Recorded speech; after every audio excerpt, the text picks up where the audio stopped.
இவர் அப்ரூவல் கொடுக்காம எப்படி சார் வரும்? புள்ளி கூட வைக்க முடியாது இவரோட அப்ரூவல் இல்லாம. அந்த அவுட்ஃபிட் அப்படி இருக்கு, மன்றங்களா இருந்து வந்ததில்லை.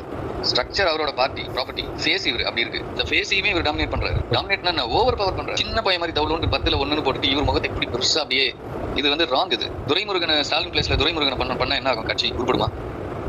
ஜெயலலிதா பிளேஸ்ல சசிகலாவை பண்ணா எப்படி இருக்கும்? எல்லா பார்ட்டிஸ்லயும் பிரசிடென்ட்டோ ஜெனரல் செக்ரட்டரியோ சிஎம் கேண்டிடேட் யாரோ அவங்க தான் ஃபேஸ். இவர் சென்டர்ல நிக்கிறார், சார் பக்கத்துல நிக்கிறார். எனக்கு அந்த பர்த்டே இது கூட ஓகே, அவரு ஒரு க்ளோஸ் நீட் டீம், அது ஓகே. வெளியில நடக்கிற விஷயங்கள் அவரே இந்த வருஷம் பர்த்டே பண்ணல, நீங்க எதுக்கு பண்றீங்க? நீங்க பண்ணக்கூடாதுல்ல. ஒன்னு ரெண்டாவது சரி பண்றீங்க, உங்களுக்கு தெரியாது. பிரிண்டிங் எல்லாம் சின்ன இது கூட ஒரு புள்ளி கூட இவர் தான் அப்ரூவல் கொடுப்பாரு. யூனிஃபைடா ஒரே முகம் ஒரே போட்டோ எப்படி போகுது எல்லா இடத்துக்கும்? இப்போ சூஸ் பண்ணி கொடுக்கலன்னா அது எப்படி போகாது இல்லை? நான் டாக்டர் ராமதாஸ் இதே தூக்கி வெளில போட்டவன். சிடி கேண்டிடேட் அன்புமணினா அன்புமணி மட்டும் தான், அப்பனா இருக்கட்டும் எவனா இருக்கட்டும். விஜய் சார்னா விஜய் சார் தான். நான் எம்ஜிஆர், ஜெயலலிதா, கருணாநிதி, அண்ணா அதுக்கு ஈக்குவலா பொசிஷன் பண்ணிட்டு இருக்கேன். இது கோமாளி கூட்டம் எல்லாம் உள்ள வந்து போட்டுருந்தா இப்படி தப்பு சார். அது இல்ல, அது பெரிய தப்பு. இது 2% கூட